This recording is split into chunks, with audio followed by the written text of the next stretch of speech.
Sebelum saya mulai, saya akan bicara tentang high-tech dan low-tech. Saya kenalkan dulu, saya Kumawang Jati, sehari-hari mengajar di ITB. Saya di ilmu kelompok keilmuan kemanusiaan, jadi saya bukan orang teknik, tapi saya orang sosial. KKIK namanya, kelompok keahlian ilmu kemanusiaan di ITB. Saya juga mengelola ITEL namanya, satu perkumpulan Indonesia Technology and Language Learning. Hari ini saya akan bicara agak umum saja tentang high-tech dan low-tech.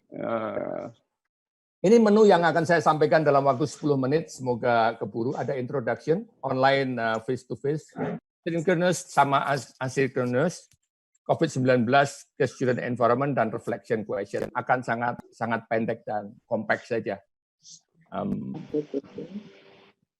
Moga-moga keburu, ya. Saya akan bicara high-tech dan low-tech. Urusannya nanti dengan high bandwidth sama low bandwidth. Urusannya sama sinkron, asinkron. Sinkron itu waktunya, ya kayak sekarang itu sinkron namanya, kita bisa ngobrol. Asinkron dibedakan dengan waktu yang berbeda. High immediacy yang perlu banget sama yang ya dikerjakan besok enggak apa-apalah, kira-kira gitu. Ya. Nah, saya mau menggunakan Menti, tapi karena waktu, saya skip saja. Begini, Bapak-bapak dan Ibu-ibu, online dan face-to-face itu tidak sama. Itu yang harus dicatatin. Karena kemarin mendadak COVID, seolah-olah bahwa face-to-face itu sama online sama aja. Saya mau ngasih kuliah, ya udah pakai Zoom gitu. Tanpa pikir panjang, pakai Zoom. Saya mau kuis, oh ya udah sekarang ada kuises, saya bikin kuis seperti kuis saya di kelas, terus didigitalkan, diberikan online gitu. Tidak seperti itu, agak berbeda sebetulnya. Ya, jadi nanti kita lihat interaksi, kaitannya tadi dengan low-tech dan high-tech, motivasi, tugas mahasiswa itu apa sih?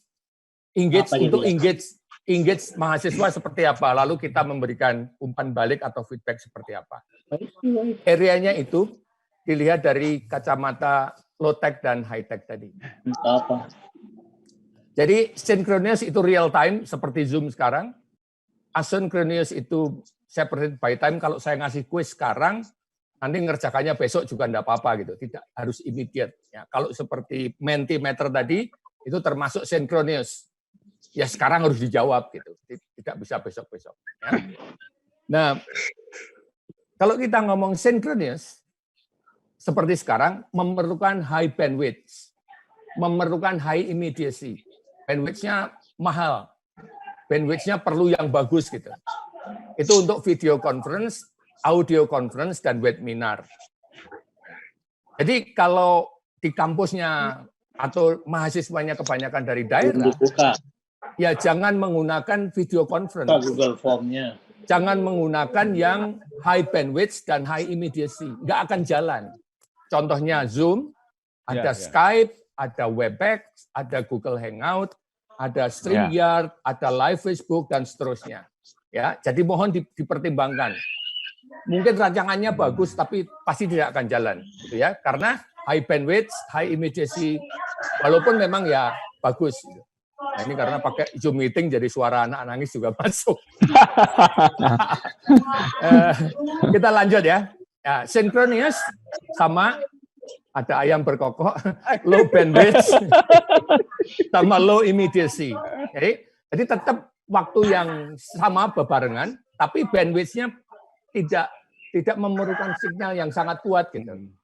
Itu bisa pakai Google kolaborasi dokumen, pakai Google Docs, pakai grup chatting, pakai Mentimeter mungkin pasti bisa, MindMaster untuk mind mapping, pakai Trello, ada banyak Quizlet, grup WA, ada grup Telegram, itu masih sinkronus, tetapi menggunakan low bandwidth. Jadi nanti dipertimbangkan kalau menggunakan Zoom dan segala macam ini high bandwidth, kampusnya adalah kampus di daerah, lalu mungkin akan lebih baik, ini kayaknya mikrofonnya Pak Sahjat Aksan deh, ada ayam dan segala macam. Ngerti Ya, ini. ketahuan dari sini soalnya. Pak Asyad ya di mute. Di mood. Sudah di mute. Tapi masih ada satu ibu-ibu. Oke, jadi Google Doc, Trello dan segala macam bisa dipertimbangkan. Synchronous diskusi menggunakan teks, ya, tapi bandwidth-nya rendah, tidak memerlukan sinyal yang sangat kuat. Nah, ada lagi yang kadang-kadang asynchronous, artinya bisa ditonton kapan-kapan di YouTube gitu. Kita bikin video, kita bikin rekaman dan segala macam. Itu tetap high bandwidth. Walaupun nontonnya bisa besok-besok, aku udah bikin sih nontonnya kapan-kapan. Tapi kasihan mahasiswanya juga, karena dia harus cari yang bandwidth yang bagus. Pre-recorded video untuk kuliah, recorded audio, animasi dan segala macam, diskusi menggunakan video dan segala macam. Dengan software-software yang semacam screencasting, photo story, Edpuzzle dan seterusnya itu high bandwidth, walaupun bisa dikerjakan kapan-kapan, tidak walaupun low immediate gitu ya.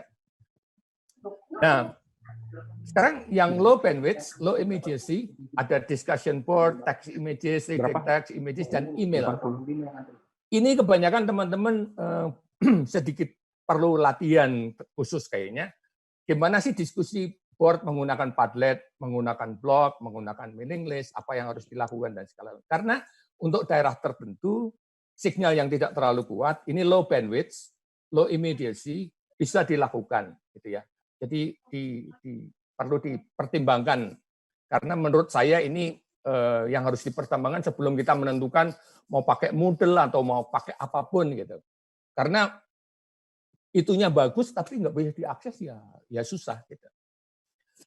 Nah, ini ringkasannya jadi ada kalau kita di daerah merah, bukan COVID loh ya ini, tapi ini kalau mau video conference, audio conference, ya memang mahasiswanya harus punya akses yang bagus gitu.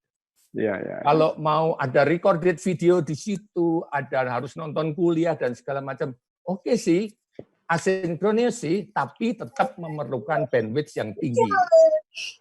Ya. Nah, yang di bawah ini kolaborasi, ada chat messaging, ada discussion board, ini semua low bandwidth.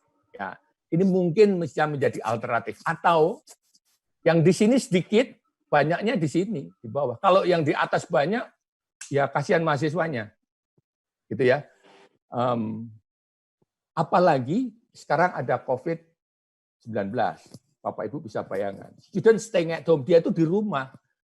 Mau cari high bandwidth, kalau dulu bisa pergi ke perpustakaan, bisa pergi ke coffee shop. Sekarang nggak mungkin. Sinyalku ya segitu-segitu doang gitu kan. Mau keluar rumah di daerahnya yang kebetulan sulit sinyal, mau keluar rumah pun susah itu. Itu menjadi pertimbangan untuk COVID-19.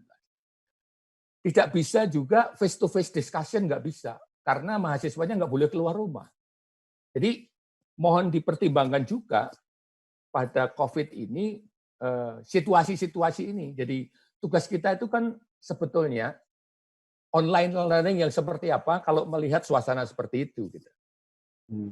Interaksinya seperti apa? Cara yang terbaik untuk berinteraksi dengan mahasiswa saya itu kayak apa sih? Mungkin SMS cukup gitu. SMS setelah SMS baru apa meningkat gitu. Jangan tiba-tiba Zoom, ayo Zoom meeting. Wah, ya bubar itu. Atau ayo masuk Google Classroom. Tidak biasa, enggak apa-apa. Kalau seperti yang di Semarang sudah terbiasa dengan learning management system, mungkin enggak masalah. Gitu ya. Motivasi. Memotivasi anak-anak seperti apa? Harus berbeda dengan waktu kita ketemu di kelas. Ya. Lalu tugas mahasiswa, apakah tugas mahasiswa akan seberat waktu tidak COVID? Gitu. Harusnya tidak. Kita harus ngasih empati kepada mahasiswa. Responsibility, tugasnya harus dipikirkan. Ya, tidak perlu yang berat-berat dan seterusnya. Gitu ya. Engagement. Anak-anak supaya belajar nih ngeceknya saya gimana ya? Supaya tertarik pada mata kuliahku harus gimana ya? Perlu dipertanyakan lagi. Ya, online-nya seperti apa? Desain online mungkin yang sederhana, tidak harus yang mewah banget gitu. Kalau ngasih feedback, tentunya feedback-nya tidak nyala-nyalain karena ini masalah COVID ya, jadi harus comforting, harus menghibur, memberi semangat dan segala macam. dalam bentuk apa feedback ini secara online yang harus diberikan. Ya, jadi yang harus dipikirkan lagi, Halo? ini ya, halo, ini teacher center atau student center, ya high bandwidth, low bandwidth, atau yang mana gitu. Itu perlu kita refleksikan lagi, ya waktu kita membuat kegiatan. Itu yang bisa saya sampaikan. Terima kasih. Seperti learning management system itu ada yang mahal, ada yang high bandwidth, tapi ada yang sangat low, yang orang jarang tahu seperti Discord. Jadi Discord itu free, bisa digunakan oleh gamers. Dan itu bisa dieksplor nanti, namanya Discord, Bapak. Itu seperti WA group. Jadi pakai HP, ada subnya, seperti learning management system. Jadi semuanya sebetulnya, kalau dikaji ulang sangat bisa. Jadi tidak perlu minder bahwa saya di daerah miskin sinyal dan segala macam. Selalu ada cara. Itu statement saya. Yang dipentingkan bukan teknologinya, tapi kita menggunakan teknologi sebaik mungkin, seoptimal mungkin untuk mahasiswa kita. Kita harus mulai dari situ. Jangan silau dengan teknologinya.